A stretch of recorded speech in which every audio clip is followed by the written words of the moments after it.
some of the more enjoyable segments that we've done on this program with Dennis Sonar Green and Melissa Smith were the importance of music to the soul. Johnny Cash did that great song. What was it? Singing seems to help a troubled soul. Daddy sang bass and Mama sang tenor. There you go. And really, even when you're down, sometimes sad music even helps. But I like the uplifting stuff more. I bet Van Gilmer does too. Director Van Gilmer joins us, along with our friend Joyce Lidoff of the Bahá'í House of Worship for North America. We're going to tell you about a really cool event coming up. But first, let's say hello. Van Gilmer, how are you, sir? I'm fine. How are you? I'm doing very well. It's good to see you. Joyce, how have you been? Oh, I'm great. Thanks. I'm happy to be here. This is a perfect day for you to be here because I think it's probably the prettiest day of the year that we've had so far.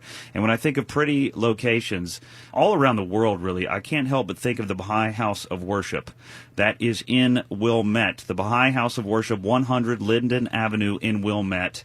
And what's coming up, Joyce Lidoff, here on the 28th? Well, the biggest event that we have every year is the Baha'i Choral Festival. It's Sunday on Memorial Day weekend, and we get a full house for that one. This is the 11th year we've been doing the festival, and it's open to everyone. There are no tickets required. People can just come and join and really be uplifted by the wonderful music. Look at this. I have a picture here of Director Van Gilmer, who is in a full-throated note of some sort here. And look at the smiles on everybody's faces there. Isn't that really something? Yeah, about 200 singers come from all over the world to participate in this choral festival. It's become an annual thing, and it's an annual thing for the audience, too, that people come out on Sunday morning of Memorial Day weekend. And you're talking about that great picture that's in there? Yeah. Joyous is the word that describes it, at least as last year, and I know coming up this year is going to be the same way. It's joyous. It's uplifting.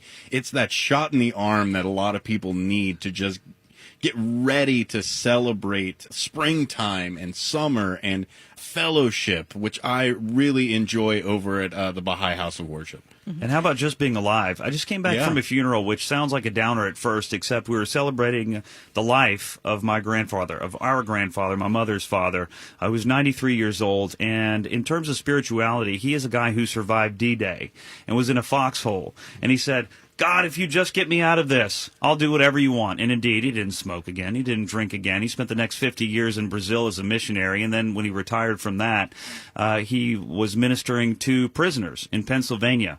And the celebration over the weekend really came from, there was just singing all around. I don't hear as many people singing on the street anymore. You remember when I was a kid, I heard a lot of guys whistling, and I kind of missed that. Yeah. You know, Director Van Gilmer, are you attached to the Bahá'í House in your day-to-day work? I'm sorry, we just met, so pardon my ignorance, folks. Yes, I am. I'm the music director there. And we do have a choir at the House of Worship. Not everybody knows that. The choir sings from the second level of the House of Worship, out of the sight of the persons who are praying and meditating. Yes. So you have these ethereal, beautiful voices, and you're just there in that wonderful space, and you hear what I imagine must sound like angels. Well, I hope so. I imagine music's been a part of your life, your entire life? Tell us a bit. It has. It wasn't my professional job for a long time, but I started long time ago as a young boy, being influenced by his grandmother who loved music and who wanted to have me be a singer if possible. Yeah. So she sent me to a good friend down the road from us to have her listen to me sing. Kind of to assess your talent. That started the singing, though I was singing before that time, and I became involved with playing instruments and singing, and I thought I was going to major in music. I just happened not to. Yeah. Where was this? Where did you grow up? This is in Greensboro, North Carolina. Greensboro. Yeah, in awesome. the southern part of the United States. Yeah, I'm familiar with Greensboro, actually. Okay, the Bahá'í House of Worship of North America. We're talking about the Choral Festival Devotional Concert, Sunday, 9:30 a.m. and 12:30 p.m. The Bahá'í House of Worship, 100 Linden Avenue. And I have to imagine, knowing what I do know about Bahá'í, that we are going to hear some selections from many faiths.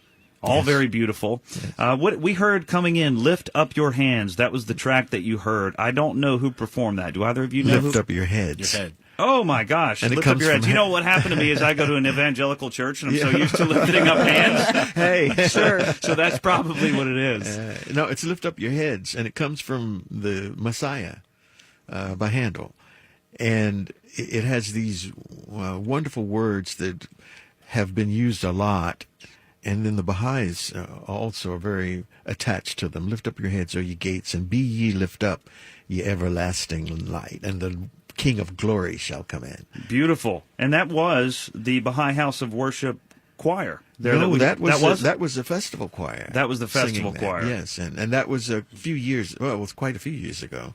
We sang that.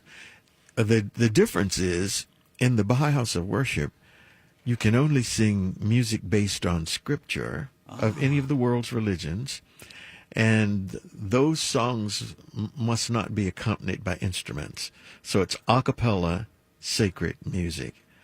So that was already a challenge for us, because Lift Up Your Heads is usually done with a grand organ or an orchestra or piano. Right. And so we had to only change it a little in order to be able to sing it without any of that accompaniment. And I think nobody knows where we dropped the little part where an orchestra might play. The amazing thing is that there are about 200 singers who come every year, and they memorize this music so that they can give their full attention to Mr. Gilmer when he's directing. So this is unknown in other choral situations where people have music in front of them. So I think we have 12 or 13 selections this year. I had 14. Yeah. So what Van does is he starts with rehearsals over live stream. So people all over the country can tune in to these broadcast rehearsals and start learning their parts. So you've got people all over the world who are logged on for choral practice. That's right. That's right. Isn't that amazing? And I think even more fascinating about this is that not all of the people are people who read music. Yeah. And normally, if you were going to sing anything from the Messiah, it would be a choir that reads music and need to be trained. You can be trained. Yeah. Trained. And I think it's something miraculous about these people who come, who love music, who love to sing. Some of them are professional musicians, and others are just people who like music. And we try to provide for them a way for all of them to come together and sing. And so the music we do is from gospel to classical. Yeah. And what I found is that some of the people who sing gospel music have never sung any of the classical music. And some of the people who sing classical music have never sung the gospel music. And they've all thought that I can't do the other.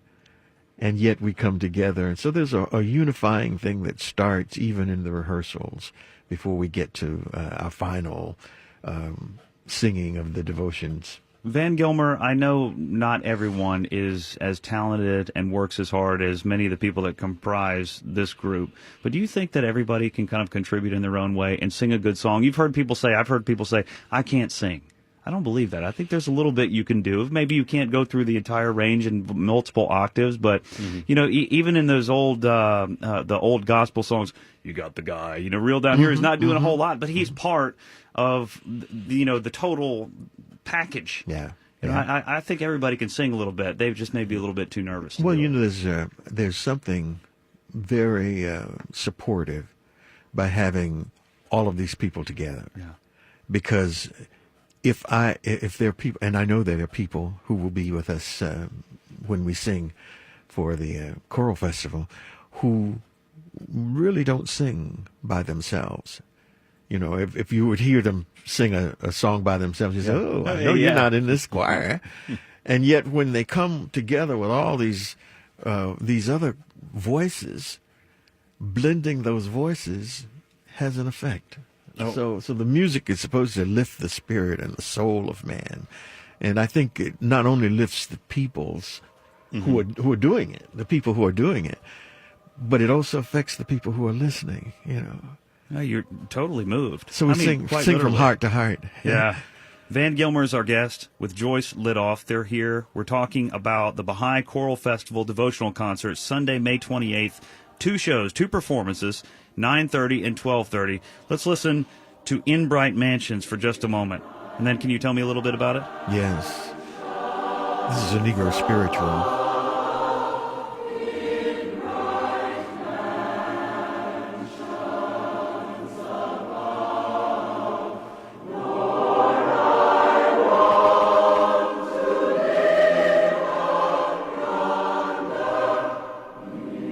Is this about heaven?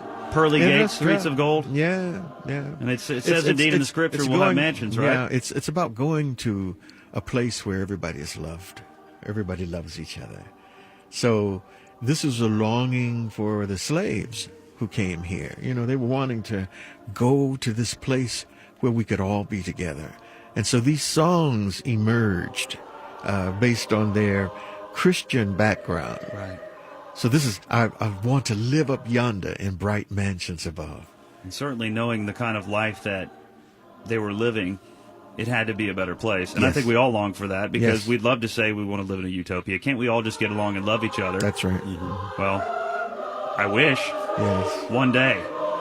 Somewhere. The Baha'i Choral Festival Devotional Concert, Sunday, May 28th, 9:30 a.m., 12:30 p.m. Where else might we hear some of the selections come from? We've talked about gospel music. We, in the past years, have done Eliyahu, Tavanah, which was in Hebrew. So we had to learn to sing in Hebrew in order to be able to do that. This year we're singing in Arabic, one part of a song, Qul ala huyakfi, God is sufficient unto me. He verily is the all-sufficing. So we start that song in Arabic and then we give the English. We're opening with a prayer from the Baha'i sacred writings. It says, blessed is the spot and the house and the place and the city and the heart and the mountain.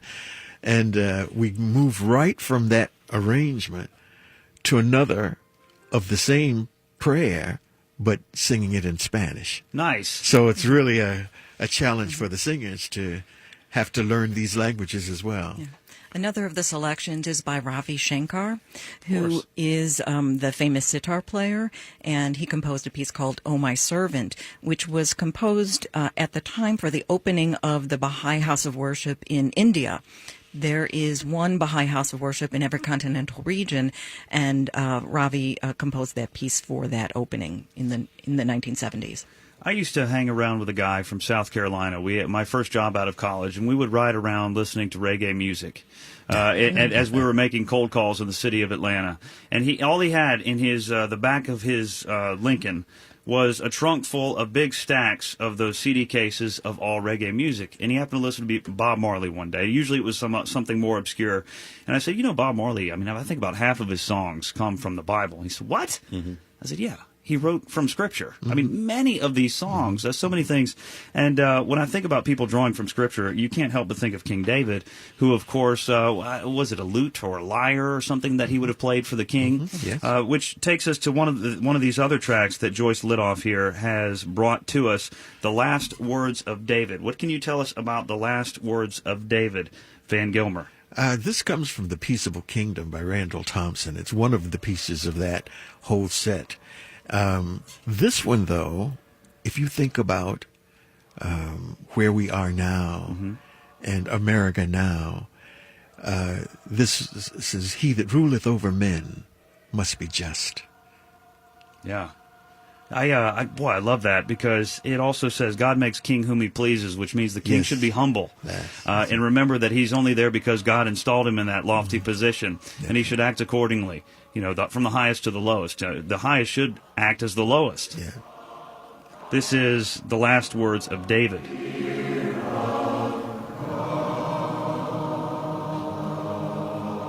So none of us are perfect beings from whatever faith we may come, but we can get pretty close if we lift up our voices.